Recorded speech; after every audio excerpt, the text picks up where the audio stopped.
بسم اللہ الرحمن الرحیم وبہ نستعین سبحانک لا علم لنا الا ما علمتنا انک انت العلیم الحکیم رب اشرح لی صدری ویسر لی امری واحلل عقدۃ من لسانی یفقہوا قولی رب اغفر وارحم انت خیر الراحمین.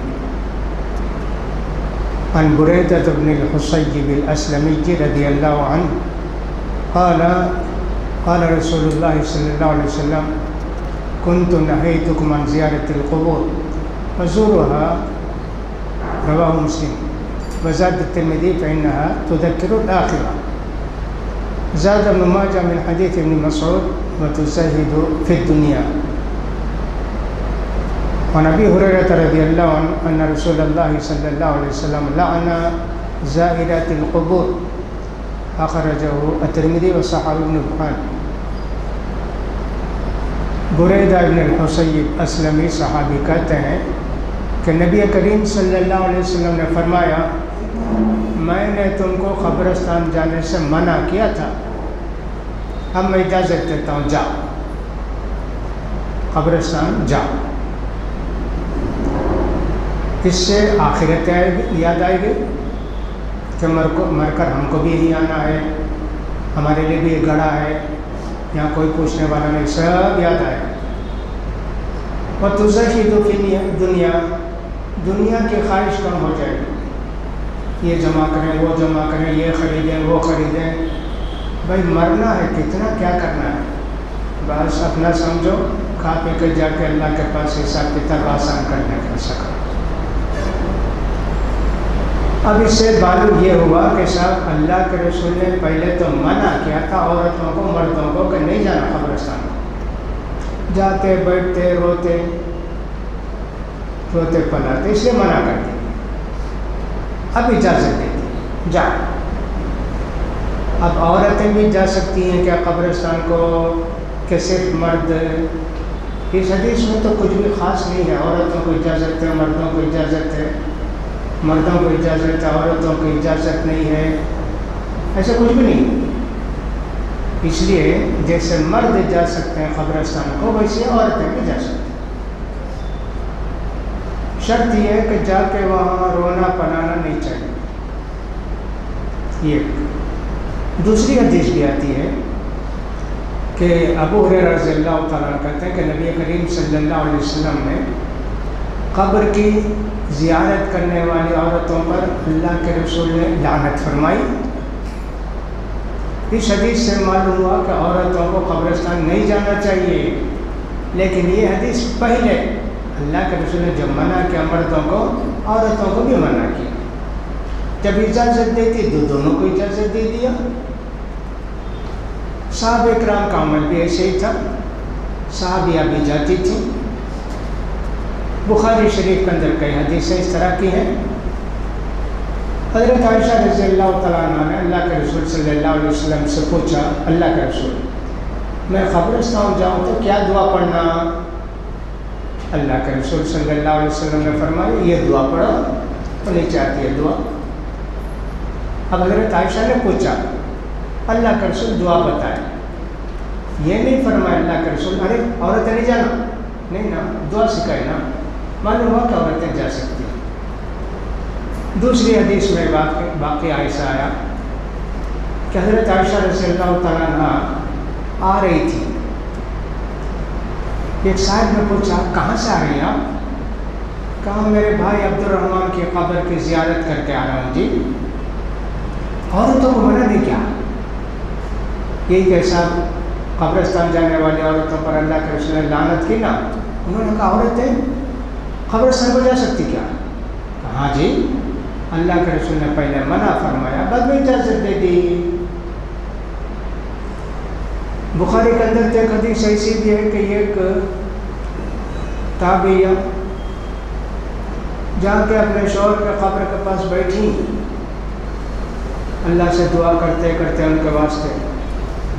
معلوم ہوتا ہے کہ 7 دن بیٹھی، صبح جاتی شام آتی ہوں گی. واپس ہو رہی تھی تو فرشتوں نے بات کی، کیا ملا بھائی ان کو، اتنے دن آ کے قبر کے پاس بیٹھی. کہاں کچھ بھی نہیں ملا. ناکام واپس جا رہے ہیں، میت اٹھ کے نہیں نہ آئی۔ اب صحابہ اکرام کا زمانہ، اس لیے کہ تابعین کا زمانہ، صحابہ اکرام کے بعد کے زمانے کو تابعین، صحابہ اکرام نے بھی دیکھا، کسی نے منع نہیں کیا نا، رے تو کیسے بیٹھی ہے قبرستان کے پاس، کیسے آئی؟ نہیں نہ، تو اس لیے عورتیں بھی قبرستان جا سکتی ہیں، یہی صحیح بات ہے، لیکن کنٹرول رہنا چاہیے، اس کا خیال کرنا چاہیے۔ وعن ابی سعید الخدری رضی اللہ تعالیٰ عنہ قال لعن رسول اللہ صلی اللہ علیہ وسلم الرائحۃ والمستمعۃ۔ مرنے کے بعد عام طور پر رواج تھا نوحہ کرنے کا، چیخ چلا کر رونے کا، اور بیٹھ کر سب لوگ سنتے تھے۔ آج کل ہندوؤں میں رواج ہے نا، کچھ عورتوں کو بلا کے لے آتے رونے کے لیے، ایک دن کو 500 روپے مزدوری رہتی، ان کا کام ہے کہ سینے کو مارنا، رونا، آنسو وغیرہ کچھ بھی آتے نہیں، وہ ڈھنگ کے ساتھ روتے، معلوم ہوتا کب صاحب بہت لوگ ان کو سب لے کر آتے، ان کو شام میں مزدوری لے کر چلے جاتے۔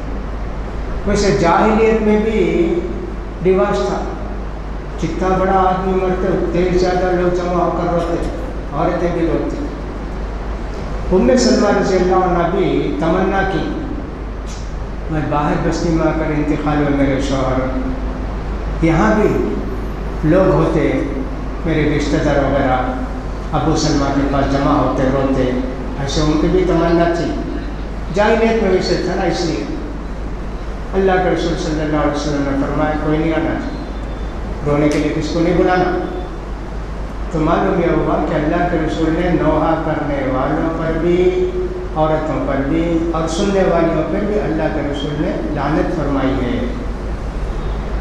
یہ تو رشتہ دار روتے ہیں، جائز ہے نا، آواز نہیں نکلنا چاہیے، غم ہے، آنکھوں سے آنسو آتے ہیں، کھانا پینا چھوڑ دیتے ہیں، طبیعت نہیں چاہتی، سب جائز ہے، لیکن دھاڑے مار کر رونا، چیخنا چلانا، کپڑے پاڑنا، یہ سخت منع ہے۔ پھر بھی بعض مرتبہ آواز بلند ہو جاتی۔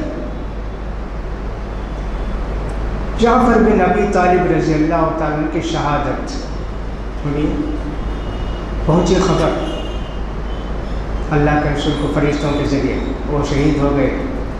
اللہ کے رسول نے جا کر ان کی بیوی کو تسلی دی۔ اب سنتے ہی سب رونے لگے، عورتیں جمع ہو گئیں اور بے قابو ہو گئی، رو رہی۔ ایک آدمی بولے اللہ کے رسول، زور سے روتے، اچھا بھائی جاؤ منع کرو۔ اب بات جا کر کون بھی رونا نہیں، بھائی غم کے وقت آدمی کو کیا سمجھ میں آتا ہے، پھر رونے لگے۔ پھر بھی آ کر بولے اللہ کے رسول، روتے اللہ کے رسول، بولے جاؤ جی بولو۔ پھر بھی جا کر بولے، عورتیں نہیں رکی۔ تیسری بار بھی اللہ کے رسول کا، روتے اللہ کے رسول، جاؤ ان کے منہ میں مٹی ڈالو۔ مطلب یہ کہ کبھی کبھی ذرا بے قابو ہو جاتا ہے، اس کا سمجھ جاتا ہے، کہیں سا روتی تو کہیں سا روتی، باہر جاؤ ماں تو بولے یہ کیا چیز ہے جی۔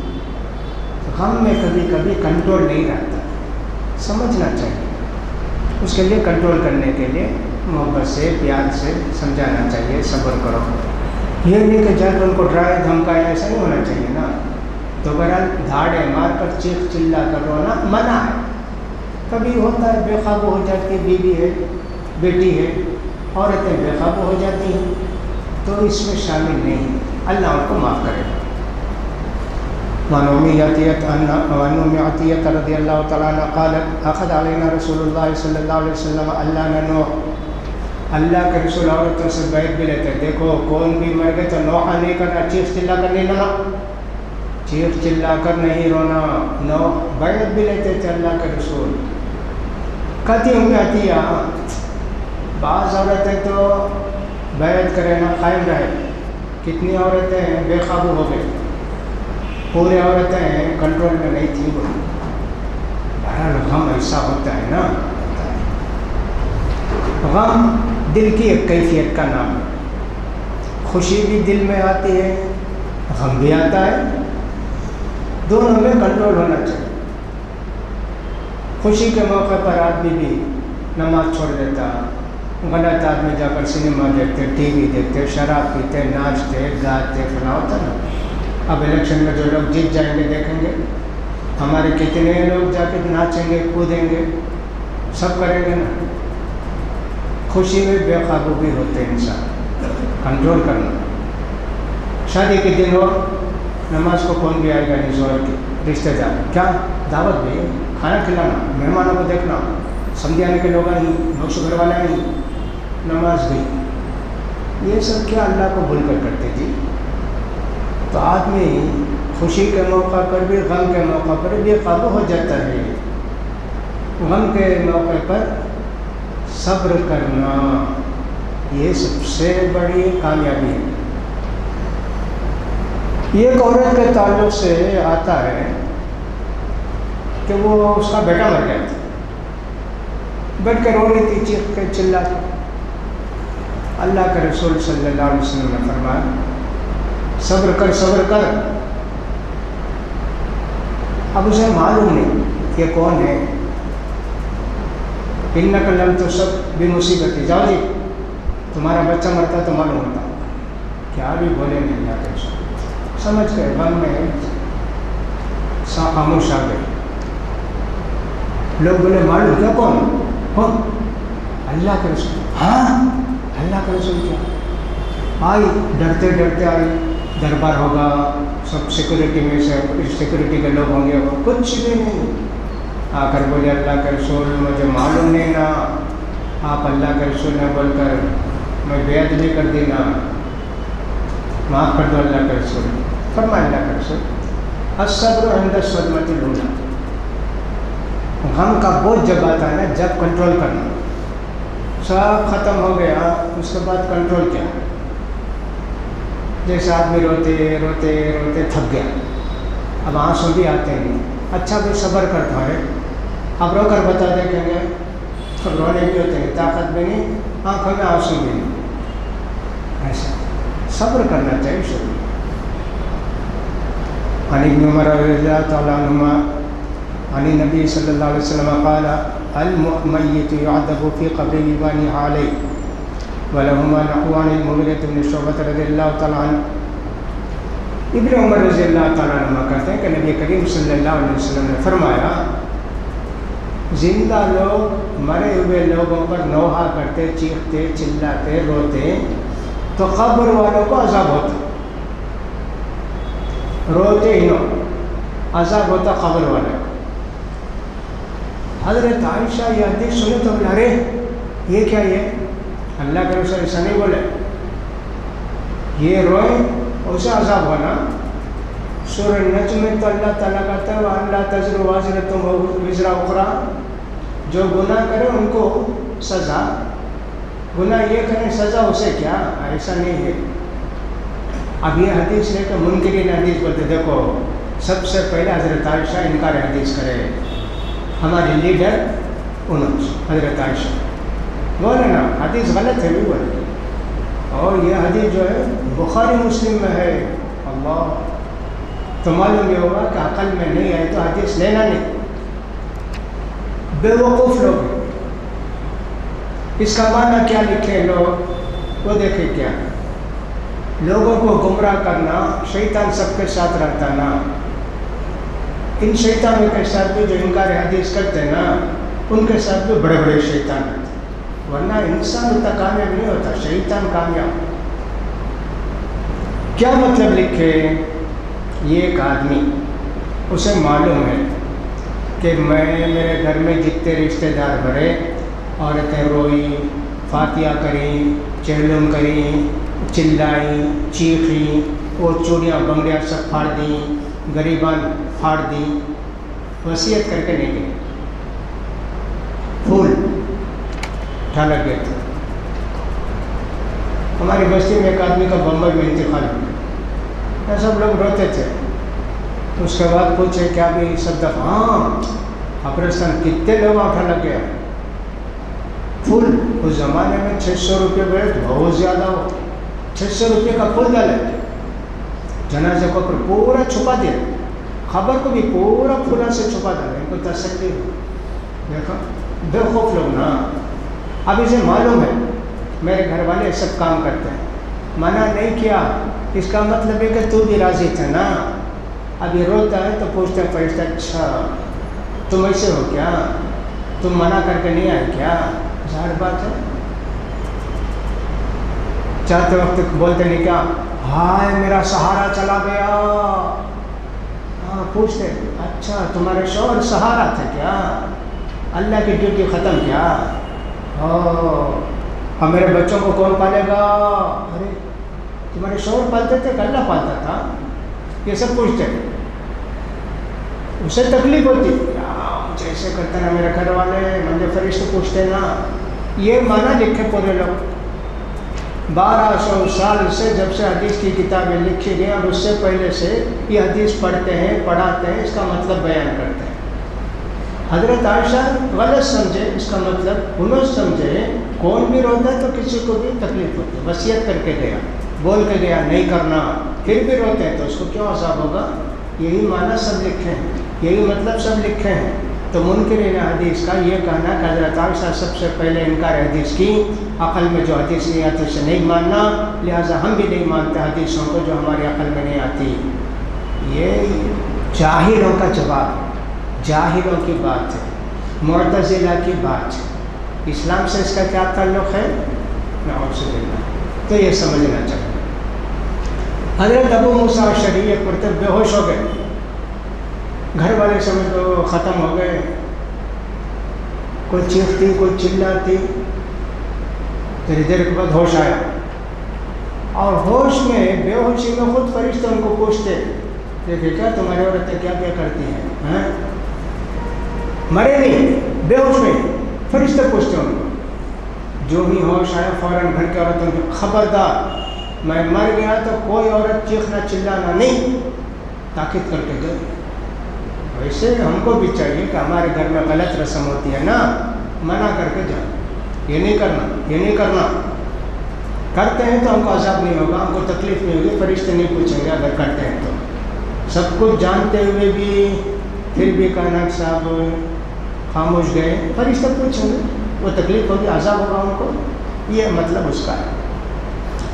وعن انس رضی اللہ تعالیٰ عنہ قال شهدت بنتا للنبي صلی اللہ علیہ وسلم تدفن ورسول اللہ صلی اللہ علیہ وسلم جالس عند القبر فرأيت عيني تدمع. رواه البخاری. حضرت انس رضی اللہ تعالیٰ عنہ کہتے ہیں کہ اللہ کے پیارے رسول صلی اللہ علیہ وسلم کی ایک بیٹی کا انتقال ہو گیا. حضرت زینب رضی اللہ تعالیٰ عنہ رہی ہوں گی, اس لیے کہ رقیہ رضی اللہ عنہ کا انتقال ہوا تو اللہ کے رسول بدر میں تھے.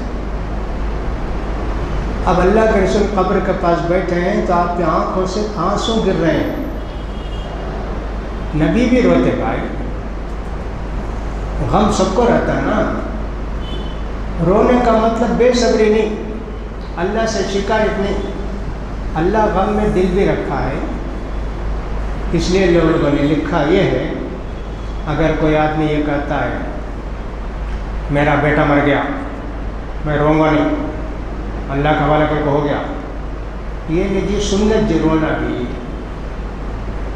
رو نہیں تو رونے جیسا بنو, وہ بھی سنت نا. اللہ کے رسول روئے نا اپنی بیٹی کے انتقال کے وقت, اپنی نواسہ کے انتقال وقت زینب رضی اللہ تعالیٰ عنہ کے بیٹے کی وفات کے وقت گئے, دیکھے آخری سانس نکل رہی ہے, اللہ کے رسول کی آنکھوں سے آنسو آ گیا. عبد الرحمن بن عوف سمجھ رہے تھے کہ اللہ کے رسول روتے نہیں, بہت پہاڑ ہمت کے پہاڑ, روئے. اللہ کے رسول روتے کیا آپ؟ کیوں جی, دل میں غم ہے, آنکھوں میں آنسو ہے, زبان پر اللہ کی شکایت نہیں ہے, جائز ہے نا. تو اس سے معلوم ہوا کہ رونا بھی سنت ہے. بعض مرتبہ کوئی نہیں روئے صبر کر لے تو کوئی بات نہیں. جیسے حضرت ابو طلحہ رضی اللہ تعالیٰ عنہ کی بیوی ام سلیم, بیمار تھا ان کا بچہ, جاتا بول کر کے ابو طلحہ بچے کا خیال رکھو. شام کو آئے تو پوچھا بچہ کا کیا ہے, کہا صاحب ٹھیک ہے, ایک دم ٹھیک ہے. اچھا اچھا, سمجھ رہے کہ صاحب سو گیا بچہ. رات میں سوئے دونوں, بیوی بناؤ سنگار بھی کر کے صحبت بھی کرنے رکھی, شوہر کو صحبت بھی کر لیے. سویرے بولتی ہیں بچے کو دفن کرو لے جاؤ. ہاں بولے نہیں کہ رات تو ایسا کری تو ویسا کری. ان کو غصہ بھی آ ذرا. اب کیا کریں, اللہ کے رسول سے جا کر بولے اللہ کے رسول ایسا ہو گیا, بچہ میرا مر گیا. سلیم بولی نہیں, اور میں جو ان کے ساتھ صحبت بھی کیا. اللہ کے رسول نے کہا ٹھیک, ایک بچہ گیا, پیٹ میں ایک بچہ آ گیا, کوئی صبر کر لیتی کوئی بات نہیں, لیکن ہمت بتانے کے واسطے ایسا نہیں بھائی, رو سکتے ہیں, رونا بھی چاہیے. بعض لوگ ایسی پتہ نہیں کتنا لیٹر پانی ان کے چہرے میں دماغ میں رہتا ہے, تھوڑی تھوڑی بات کرو, معمولی بات کرو, بچہ کچھ بھی ہوگا رونا شروع کر دیں. بعض لوگ بہت بڑی مصیبت آتی ہے تو رونا آتا ہے ورنہ خاموش کرتے ہیں. اس کا مطلب یہ نہیں کہ بے رحم ہیں, نہیں, ان کی کیفیت ایسی ہے. وعن جابر رضی اللہ تعالیٰ عنہ ان نبی صلی اللہ علیہ وسلم قال لا تفتنوا موتاکم باللیل الا ان تستروا اخرجہ ابن ماجہ وصل فی مسلم لیکن قال زجر ان یقبر الرجل باللیل حتی یصلی علیہ. حضرت جابر رضی اللہ تعالیٰ عنہ کہتے ہیں کہ نبی کریم صلی اللہ علیہ وسلم نے فرمایا رات میں میت کو دفن نہیں کرنا, ایسے فرمایا, مجبوری ہو تو دفن کرو. دوسری حدیث میں یوں آیا کہ ایک آدمی انتقال ہو گئے, صحابہ جو ان کو لے جا کے معمولی کفن وفن دے کے 4 آدمی نماز پڑھ کر دفن کر دیا. اللہ کے رسول کو معلوم ہوا تو اللہ کے رسول ناراض ہوئے, ڈانٹا, کیوں جی ایسا کرتے, نہیں کرنا ایسا سب. یہ حدیث تو اپنی جگہ ہے, رات میں میت کو دفن کرنے سے اللہ کے رسول نے منع فرمایا, لیکن مجبوری میں اللہ کے رسول نے اجازت دی. پیارے نبی صلی اللہ علیہ وسلم کو بھی رات میں دفن کیا گیا. حضرت ابو بکر رضی اللہ تعالیٰ کو بھی رات میں دفن کیا گیا. حضرت عثمان رضی اللہ تعالیٰ کو بھی رات میں دفن کیا گیا. کتنے لوگوں کو دفن کرنا رات میں,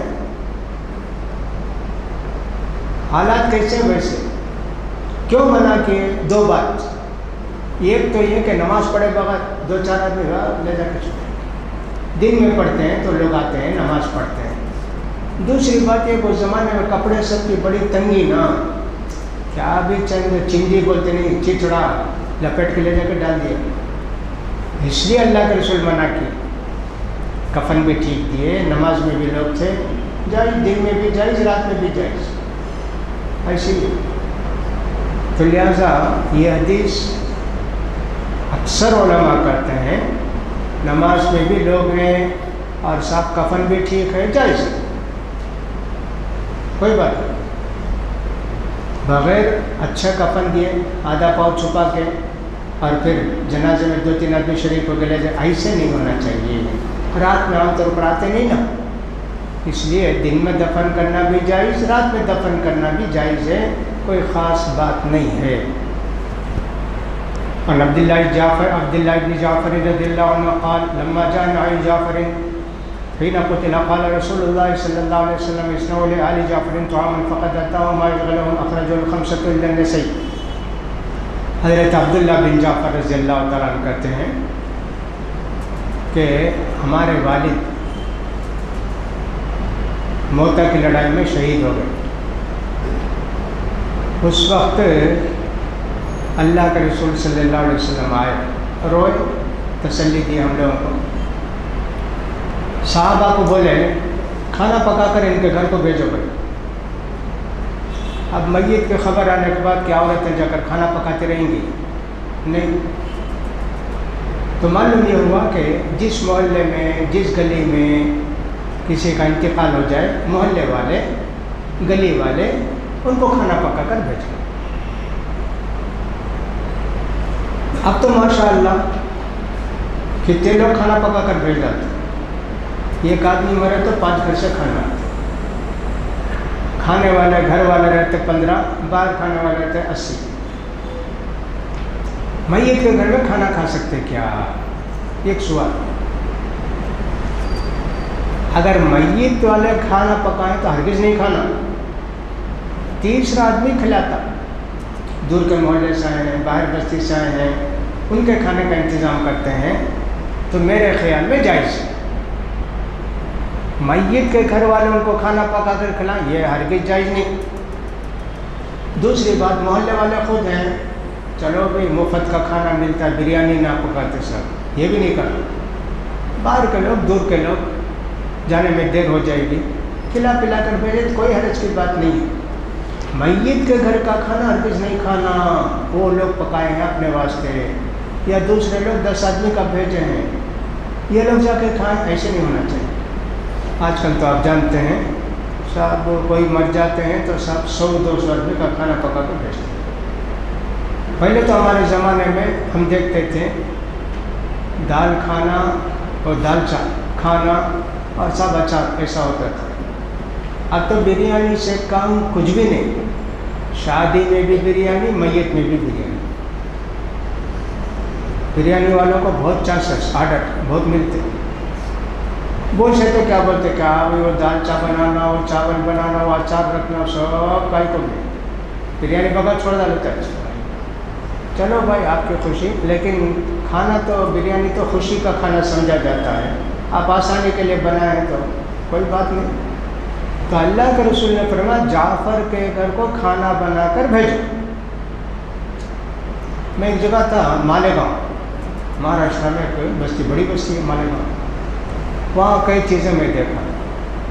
میت کو دفن کر کے آ کے لوگ بیٹھتے، اچھا بھائی ان کا انتقال ہو گیا، رات کا کھانا کون بھیجتے ہیں بھائی؟ پوچھتے میت گھر والوں سے کتنے آدمی آئیں گے؟ 25 آدمی ہیں۔ اچھا رات کا کھانا کون بھیجتے ہوئے؟ فوراً اٹھ کر میں بھیجتا ہوں۔ اچھا بھائی ٹھیک ہے، کھانا بھیجتے ہوئے آپ لوگ، کل صبح کا کھانا بھائی، صبح کا ناشتہ ہے بھیج 4 آدمی، ورنہ 3 آدمی، 3 وقت کا نہیں تو 4 وقت کا پورا دے جاتے۔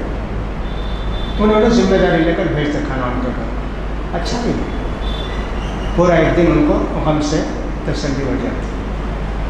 یہاں کیا ہوتا ہے، پوٹا پوٹی بولتے ہیں نا، ویسا ہوتا ہے، انہوں بھی بھیجے، انہوں بھی بھیجے، انہوں بھی بھیجے، سب کھانے کے بعد بچیا، وہ یتیم خانے کو بھیج ڈالو، کھانا گھر میں بانٹ ڈالو۔ یہ پلاننگ ہونی چاہیے، سب فلاں آدمی بھیجیں گے کھانا، دوسرے نہ بھیجیں، بھائی ہو گیا پھر صاحب، زیادہ آ جاتا ہے کھانا تو ایسے ہوتا ہے نا، گرائے اٹھائے پیٹ پٹ گئے، بہت ایسے ہوتا ہے۔ تو میت کے گھر کو کھانا بھیجنے کے لیے اللہ کے رسول نے تاکید فرمائی ہے۔ وعن سلیمان بن بریدہ عن ابیہ رضی اللہ عنہ قال كان رسول اللہ صلی اللہ علیہ وسلم يعلم اذا خرجوا الى المقابر ان يقولوا السلام علیکم اہل الدیار من المؤمنین والمسلمین وانا ان شاء اللہ تعالی بكم لاحقون نسأل اللہ لنا ولکم العافیہ، رواہ مسلم۔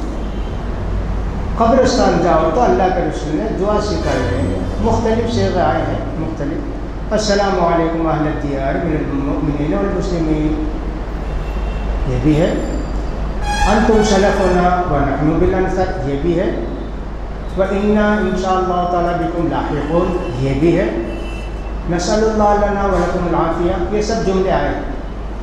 اب آدمی جاتا تھا السلام علیکم اہل الدیار من المؤمنین والمسلمین، اتنا کرتا ہے تو ٹھیک ہے، انتم سلفنا ونحن بالانصار، تمہیں پہلے چلے گئے، ہمیں بھی آنے والے ہیں۔ اب اس حدیث سے یہ نہیں سمجھنا کہ دیکھو مردے سنتے بھی، اس لیے جا کر دعا کرنا، پوچھنا خیریت سے ہی کیا کیا ہے، اللہ کے پاس بول کر ہم لوگ کیا بھی دلاؤ نہیں جی، ان کی روحیں رہتی ہیں، سلام سنتی ہیں اتنا ہی، اس کے سوا کچھ نہیں، دوسرا کچھ بولو سنیں گے کیا کہ اللہ جس کو سنانا چاہتا ہے، جو سنانا چاہتا ہے وہ اللہ سناتا ہے۔ قرآن میں اللہ کیا کہتا ہے، ان اللہ یسمع من یشاء وما انت بمسمع من فی القبور، اللہ جس کو چاہتا ہے سناتا ہے اور جو چاہتا ہے سناتا ہے، تم اپنی طرف سے کوئی چیز نہیں سنا سکتے۔ بدر کی لڑائی میں ابو جہل کو سبب لے جا کر ڈالے نہ کنویں میں، اللہ کے رسول نے معلوم ہے کہ ہاں میں بولتا تھا نہیں اللہ کا عذاب آئے گا، ایمان لاؤ، یہ سب آج معلوم ہوا۔ صحابہ پوچھا اللہ کے رسول آپ کس سے بات کر رہے ہیں؟ یہ جی کنویں میں مرے پڑے لاشاں، ان سے بات کر رہا ہوں۔ سنتے کیا اللہ کے رسول؟ ہاں تم سے اچھا سنتے ہو. تو اس کا مطلب ابو جہل بھی سنتا. اللہ سنانا چاہ سنایا, اللہ کے رسول بولے ان کو پوچھے. تو قبرستان میں بھی روحیں سنتی ہمارا سلام, اتنا ہی اجازت دی, اس سے زیادہ نہیں. یہاں تک اللہ کے رسول نے فرمایا جمعے کی رات ہو, جمعے کا دن ہو, زیادہ سے زیادہ اس پر درود پڑھو, تمہارا درود مجھے پہنچایا جاتا. دوسری حدیث میں آیا کہ اللہ کے رسول نے فرمایا میرا بندہ, اللہ کا بندہ, میرا امتی کہیں سے بھی سلام درود پڑھتا ہے, اللہ میری روح کو لوٹاتا. میں ان کا جواب دیتا ہوں, بولے اللہ کے رسول. معلوم ہوا کہ اللہ کے رسول کے اندر روح نہیں ہے, اللہ لوٹاتا. جو لوگ یہ کہتے ہیں کہ اللہ کے رسول قبر میں زندہ ہیں, اس حدیث کا کیا جواب دیں گے؟ رد اللہ علیہ روحی, اللہ میری روح کو لوٹاتا. میں جواب دیتا ہوں. اب کوئی آدمی کہے گا کیا بھائی 1 منٹ میں 1,00,000 آدمی سلام بھیجیں گے نا بھائی؟ تب اللہ کے رسول صلی اللہ علیہ وسلم جواب دیں گے, پورا دن اس میں گزر جائے گا. کتنے ہم لوگ نماز پڑھتے ہیں بھائی مظہر کی. اب مدراس میں میرے خیال میں 70-80 ہزار آدمی تو درود بھیجیں گے ایک دن کو شہر میں. جمعے کا دن آیا تو 2-3 لاکھ آدمی بھیجیں گے درود کو. تب اللہ کا رسول انہیں سلام پڑھے. میں بولتا دنیا کتنی ترقی کی دی ہے, ایک SMS ٹائپ کر دیے, یہ بٹن دبا دیے, اور 1 منٹ کے اندر 100 آدمی کو SMS چلا. ویسا جب دنیا کے اندر سسٹم ہے تو اللہ کے فرشتے کیا کیا سسٹم رکھتے ہیں کس کو معلوم. اللہ کے رسول کو 1 کروڑ سلام بھیجے, اللہ کے رسول سب کا جواب دے دی, ہو گیا. اس کی وجہ سے 2 باتیں غلط. ایک تو ایک عقل میں آتی نہیں نا, اتنے لوگ سلام بھیجے تو کیسا فرشتہ کو بولتے تھک جائیں گے نا. اللہ کے رسول ویسے ہی زندہ ہی رہیں گے نا, یہ بھی غلط.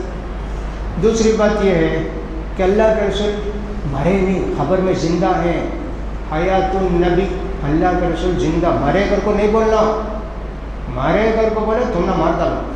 اور سب ایسے بھی لوگ آنے میں نے کیا بھائی اللہ کے رسول نہیں مرے تو پھر آپ کی بیویاں کیسا بیوہ ہوئی, آپ کے ترکے کو کیسے جو ہے بیت المال میں جمع کیا گیا, جنازے کی نماز کیسا پڑھے, قبرستان میں کیسا دفن کرے, قبر میں سب کیسا. پھر اللہ تعالیٰ کے رسول فرماتے ہیں کوئی درود پڑھتا تو اللہ میری روح کو لوٹاتا ہے. یہ سب کیا ہے, کتنی حدیث ہے. ہاں انبیاء کرام کو اللہ تعالیٰ قبر میں الگ زندگی دیا ہے, اس کو برزخ کی زندگی بولتے ہیں. اللہ ان کو نعمتوں سے نوازا ہے, نماز بھی پڑھتے قبر میں انبیاء کرام. اللہ کے رسول فرماتے ہیں جب گزرا قبروں سے معراج کے موقع پر, موسیٰ علیہ السلام کو دیکھا قبر میں کھڑے ہو کر نماز پڑھ رہے ہیں. قبر میں موسیٰ علیہ السلام نماز پڑھ رہے ہیں. اللہ کے پیارے رسول بیت المقدس کو گئے, سارے نبی آئے, اللہ کے رسول کے پیچھے کھڑے ہو کر سب نماز پڑھے. اللہ تعالیٰ کی قدرت کو ہم لوگ عقل سے نہیں سوچنا کہ صاحب یہ سب کیسے ہوتا, کیا ہوگا. تو لہٰذا قبرستان میں ہم جا کے سلام کرتے ہیں تو اس کا مطلب یہ ہے کہ مرنے والا ہر چیز سنتے نہیں, سلام سنتے ہوں گے, اس لیے اللہ کے رسول کی اجازت سے ہم سلام کرتے ہیں, اس سے زیادہ کچھ نہیں. اس کا خیال کرنا چاہیے. وعن ابن عباس قال مر رسول الله صلى الله عليه وسلم بقبور المدينة فأقبل عليهم بوجهه فقال السلام عليكم يا أهل القبور يغفر الله لنا ولكم أنتم سلفنا ونحن بالله رواه الترمذي وقال حسن. ابن عباس رضی اللہ تعالیٰ عنہ کہتے ہیں کہ نبی کریم صلی اللہ علیہ وسلم مدینہ کے قبرستان پر سے گزرے, قبرستان کی طرف کھڑے کر بولے السلام علیکم اہل القبور, سلام کریں. تو معلوم یہ ہوا کہ قبرستان پر سے گزرے تو کھڑے ہو کر سلام کر سکتے. بس بیوقوفوں کو ہم نے دیکھا بس میں بیٹھے رہتے ہیں, ٹرین میں بیٹھے رہتے ہیں, کوئی قبر کوئی نالائق, کیا بھی بولنے تو آتا نہیں نا السلام علیکم, وہاں کوئی درگاہ ہے. کئی سے لوگ ہیں جی اسلام کو سمجھنے والے. یہاں قبرستان کے پاس گئے تو ٹھیک, قبرستان کے اندر گئے تو ٹھیک, کہیں ہیں ان کے واسطے. سب پہلے پڑھتے بتانا, غلو بولتے ہیں اس کو, غلو. ایک آدمی میرے ساتھ بمبئی میں سوار ہوا ٹرین میں, میں سو گیا برتھ میں چڑھ کے, میں سویا نہیں, بہت دیر تک بیٹھ کے بعد میں سویا. تھانہ بولتے ہیں نا, تھانے, وہ آ کر سویا. میں بولے کیا جی اتنی دیر کے بعد سوئے؟ نہیں حضرت, ہمارے حضرت کا گھر ہے ادھر, میرا پاما ادھر کرے تو حضرت کو غصہ نہیں, اب ٹرین بدل گئی نا حضرت, آپ سو تم. ایسے بیوقوف دنیا میں ایسے گمراہ کر کے رکھیں. جاہل دیکھو عقیدہ کیسا بیٹھاتے ہیں گمراہی کا. ہم لوگ سوتے رہتے تھے, کچھ نہیں کرتے کام, بس مولوی صاحب بن گئے, آرام سے گھر میں سوتے رہتے, کچھ نہیں. ہمارے فرض ہے سب دیکھنا, تلاش کرنا, ہدایت کرنا, لوگوں کو بتانا, سکھانا. نہیں کریں گے تو وہ لوگ کریں گے, بدعتی لوگ. اس لیے دعوت و تبلیغ کا فریضہ بہت بڑا فریضہ. اسی لیے اللہ کے رسول نے فرمایا ہر امتی کو داعی بننا. بلغ عنی ولو آیا. ایک بات معلوم ہے کہ ایک بات بولو جی, ہاں مولوی صاحب تبلیغ کرنا, مولوی صاحب تقریر کریں گے, تبلیغ کریں گے, تم نہ معلوم کیا الٹے ہاتھ سے شیطان کھاتا نہیں کھانا. بولو نا اتنا اچھے, کیا بھی الٹے ہاتھ سے جب کھاتے نہیں, سیدھے ہاتھ سے پتہ بولو. بس حدیث میں ہے شیطان کھاتا کہتے الٹے ہاتھ سے, تو بول نہیں سکتی کیا. باقی باتیں ہم لوگ سمجھیں گے, معلوم ہونا چاہیے اس کا کیا. وعن عائشة رضی اللہ تعالیٰ عنہ قالت قال رسول اللہ صلی اللہ علیہ وسلم لا تسبوا الاموات فإنهم قد افضوا الى ما قدموا. حضرت عائشہ رضی اللہ تعالیٰ عنہ کہتے ہیں کہ نبی کریم صلی اللہ علیہ وسلم نے فرمایا مرے ہوئے لوگوں کو گالی مت دو, مرے ہوئے لوگوں کو گالی مت دو. ان کو جو کیے اس کا بدلہ تو ان کو مل گیا نا, اب تم کیوں جا کر ان کو گالی دیتے, نہیں گالی دیتے. دوسری حدیث میں آیا ان کے رشتہ داروں کو, سننے والوں کو سب تکلیف ہوگی نہیں. ایک آدمی تھا سمجھے ہمارے محلے میں, ذرا بے نمازی تھا, کچھ گڑبڑ شڑبڑ بھی کرتا تھا, کبھی پی لیا کبھی کچھ کر گیا, مر گیا. سب گھر میں بیٹھے, مر گیا اچھا ہوا بھائی, ہمیں بھی انتظار کر لگتا تھا یہ مردہ کب مر گیا, مر کو گیا. اب اتنے لوگوں کو تکلیف ہوتی ہے سن کر, انہیں جو کچھ کیا پہنچ گیا وہاں, اب اسے سزا دینا اللہ کا کام, تم کیوں گالی دیتے.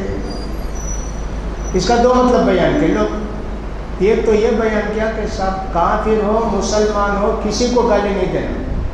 اللہ کے رسول نے یہ نہیں فرمایا مسلمان موتا کو گالی مت دو, یہ نہیں بولے, مرے ہوئے لوگوں کو گالی مت دو بولے. یہ ایک مسئلہ یہ ہوگا. لیکن ہمارے بعض علماء نے لکھا کافروں کی اور ظالموں کی برائی لوگوں کو بچانے کے واسطے بول سکتے, لوگ اچھا سمجھیں گے اس کو, بتانے کے واسطے بول سکتے, گالی نہیں دیتے. ان کی برائی بہت خراب آدمی تھا وہ, اس کی وجہ سے دیکھو کتنے بچے گمراہ ہو گئے, اس کی وجہ سے دیکھو کتنی بچیاں وہ ڈانس کرنے چلے گی, سنیما میں کام کرنے چلے گی. بول سکتے ہیں نا, اس کی اجازت دی ہے, بہت سے علماء اجازت دیے. مجھے یاد پڑتا کہ شیخ صالح بن عثیمین بھی, یہ لوگ بھی اجازت دی. کافروں کی برائی بیان کر سکتے ہیں. گنہگار مسلمانوں کی کوئی ایک آدھ برائی ہے تو لوگوں کو سکھانے کے لیے بتانے کے لیے اتنا کرنا سوائے حقارت سے نہیں کرنا, برائی نہیں بیان کرنا. اس کا خیال کرنا چاہیے. یہ ساری باتیں تعلق رکھتی تھیں جنازے سے. وروى الترمذي عن المغيرة رضي الله عنه لكن قال فتؤذوا الأحياء, زندہ لوگوں کو تم لوگ تکلیف دو گے, اس لیے اللہ کے رسول نے منع فرمایا. نماز کی طہارت کی دونوں باتیں پوری ہو گئی, نماز کی طہارت کی باتیں پوری ہو گئیں الحمدللہ. اسلام کا فریضہ کلمہ شہادت کے بعد نماز، نماز کے بعد زکوٰۃ، زکوٰۃ کے بعد روزہ، اور بعض حدیث میں حج۔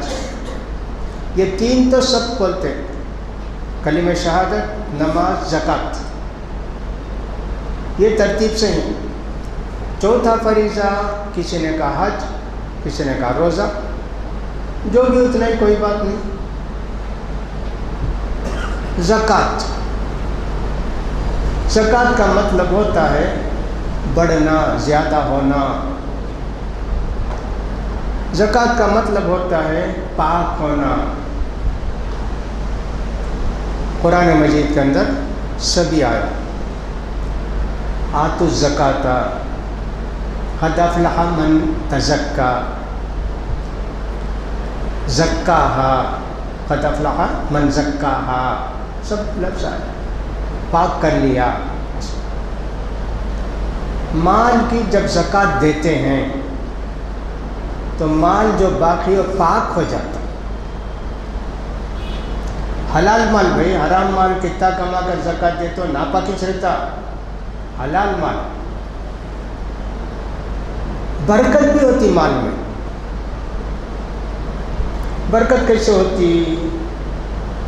تجارت کرو تو فائدہ ہوتا، گھر میں امن سکون رہتا۔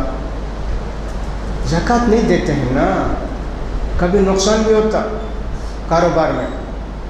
دوسری بات، زکوٰۃ کا پیسہ روکے نہیں، دینا تھا 1,00,000 روپے کو 2,500 روپے دینا تھا، 2 دن میں بیٹی بیمار پڑی، بیوی بیمار پڑی، 5,000 روپے خرچہ ہوگا، سزا۔ دوسری بات یہ بھی معلوم ہے کہ زکوٰۃ نہ دینے سے بارش نہیں ہوتی، اللہ بارش روک دیتا، یہ بھی معلوم ہوتا ہے۔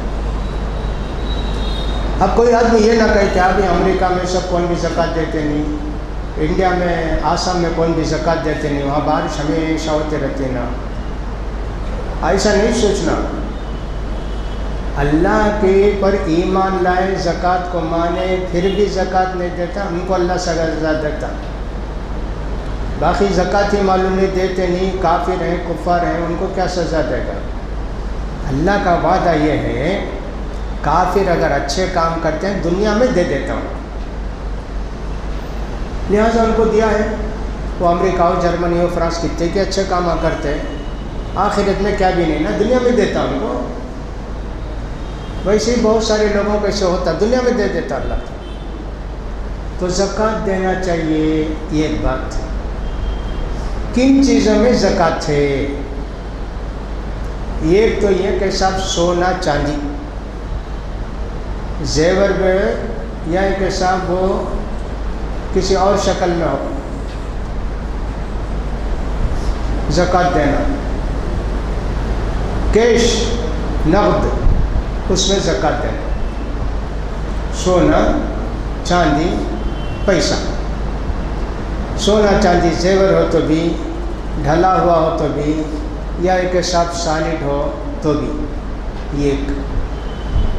دوسرا، جانوروں میں زکوٰۃ، حلال جانور، بکری، اونٹ، گائے، ان میں بھی زکوٰۃ دینا۔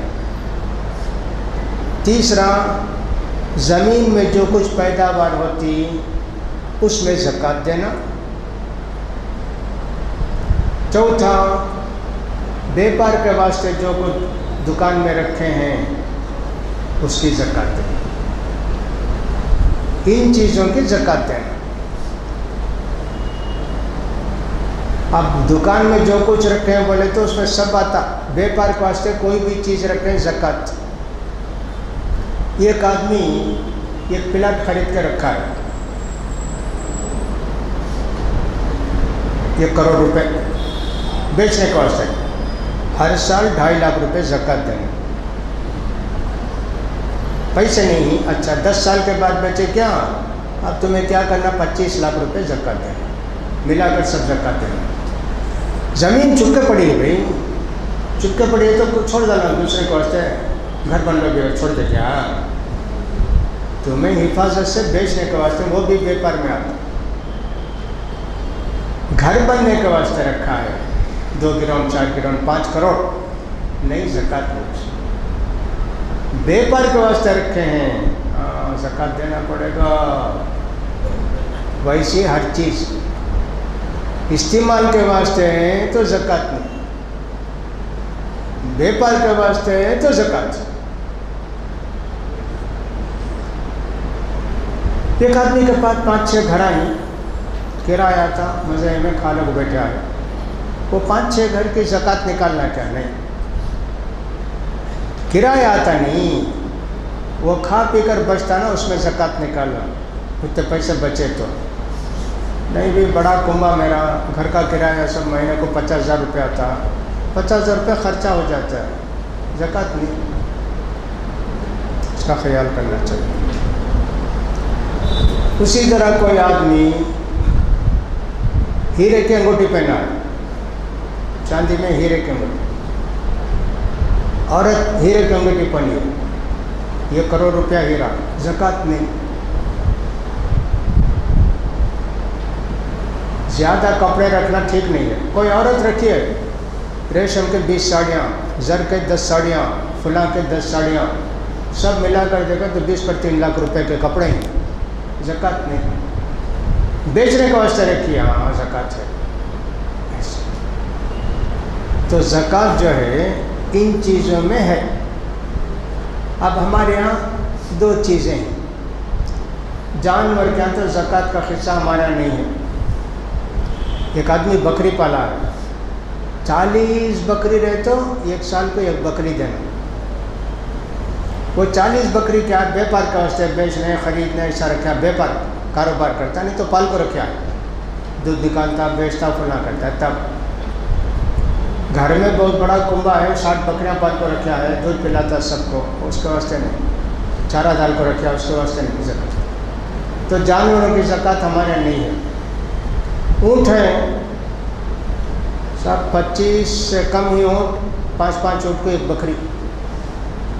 25 اونٹ ہے تو اونٹ نکال بچہ دینا، وہ بھی ہم لوگ کرتے ہیں، ہمارے یہاں نہیں. گائے 30 گائے ہو تو دینا، وہ بھی نہیں. اب ہمارے یہاں زکوٰۃ میں کیا کیا ہو گیا؟ سونا چاندی پیسہ، بیپار کا مال، زمین کی پیداوار. زمین کی پیداوار بھی ہم لوگ کہاں ہیں؟ وہ جو زمین کے مالک ہیں وہ لوگ ہیں. مسلمانوں میں دیکھے تو 5 نہیں تو 3% ہی زمین والا، باقی سب زمینیں نہیں ہیں مسلمانوں کے پاس. یا تو لوگ چھین لیے، نہیں تو کاروبار میں گئی ہی نہیں زمین کا، بہت کم. البتہ ہم نے دیکھا کرناٹکا میں زمین ہے مسلمانوں کے پاس، آندھرا میں بھی زمین مسلمانوں کے پاس ہے. تمل ناڈو میں صرف وہ تنجاور اور ادھر ناگا پٹنم وغیرہ میں مسلمانوں کے پاس زمین ہے. ادھر ہمارے علاقوں میں سب زمین نہیں، اناج کی کرنے. اس میں بھی کیا ہے؟ زمین کی پیداوار ہے. اگر اس میں 7.5 کوئنٹل دھان گیہوں پیدا ہوا تو زکوٰۃ دینا. 20 کو 1 یعنی 5% بولتے نا ویسا. بارش سے پھلی گلی پیدا ہوئی تو 10% دینا، 100 کو 10. زمین کا حساب ایسا. وہ کون سی چیزیں جسے ہم لوگ ناپتے تولتے ذخیرہ کر کے رکھتے؟ اب بہت سارے پیداوار ایسی ہیں کہ اس کے ناپ بھی نہیں، تول بھی نہیں، کیا بھی نہیں. ناریل کیسا تولنا بھی اسے؟ ہاں، انکم کا خیال کر کے دیں. اگر سمجھو کہ 7.5 کوئنٹل دھان کتنی قیمت کا ہے، اتنے قیمت کا پیدا ہوا ناریل تو زکوٰۃ دیں گے. باقی سب میں زکوٰۃ نہیں ہے. بھاجی ہے، بیگن ہے، ٹماٹر ہے نا، وہ سب میں کیا بھی زکوٰۃ نہیں، کتنا ہوا تو بھی. وَآتُوا حَقَّهُ يَوْمَ حَصَادِهِ، کاٹتے وقت زکوٰۃ نکالو بول کر آیت آئی. اس سے امام حنیفہ رحمۃ اللہ علیہ نے کہا نہیں صاحب، ٹماٹر بیگن کیا رہے تو بھی زکوٰۃ دینا. اس کا مطلب لوگ بولے صدقہ کرنا غریبوں. ٹماٹر کاٹتے آ کے کھڑے ہو گئے، لو بھائی ذرا ٹماٹر اٹھا لگ جاؤ، ویسا۔ تو اب باقی رہ گئے ہمارے پاس کون سی چیزیں؟ سونا، چاندی، پیسہ، تجارت کا مال، اتنا ہی۔ زمین کا بھی میں بولا مسلمانوں کے پاس زمین ہے، اس کے متعلق انشاءاللہ تفصیل کے ساتھ بتائیں گے۔ اب اس میں حدیث میں کیسا ہے؟ 200 درہم رہے تو زکوٰۃ، 20 دینار رہے تو زکوٰۃ۔ درہم چاندی کا سکہ قائم ہوتی تھی، وہ قریب 3 گرام ہوتی تھی، 3 گرام سے ذرا کم۔ 200 درہم کو گرام کے حساب سے دیکھیں تو 590 پر 5 گرام چاندی اتنی ہے تو زکوٰۃ۔ 550 گرام چاندی ہے، 580 گرام میں زکوٰۃ نہیں۔ اس کا خیال کرنا۔ اب یہ سکے ہیں نا، چاندی کے کائن ہیں نا، الگ الگ زمانے میں جو بادشاہ آتے ہیں انہوں نے الگ الگ بناتے تھے، کریکٹ وزن نہیں ہوتا تھا۔ آج کل جیسے ہم لوگ دیکھ لیتے نا کمپیوٹر میں اس میں رکھ کر، ویسا نہیں تھا اس زمانے کے اندر۔ تو اس میں ایک پرانے سکے سب اٹھا کر دیکھے، جرمنی میں ہے، برٹش گورنمنٹ میں میوزیم میں کتنے کی جگہ بھی ہے وہ سب سکے، عبد الملک ابن مروان کے زمانے کے، فلاں کے زمانے کو سب رکھے ہیں۔ لوگ جا کر اسے تول کر دیکھیں، الیکٹرانک تو اب اس زمانے میں نا، پھر بھی جا کر لوگ تول کر دیکھیں، اس میں ذرا فرق آ جاتا۔ وہاں جا کر جرمنی میں نے تول کر دیکھا، اچھا بھائی یہ 1 درہم 3 گرام سے ذرہ کم ہے۔ اور ایک آدمی جا کر برطانیہ میں تولے، وہاں درہم وہ 3.25 گرام ہے بھائی۔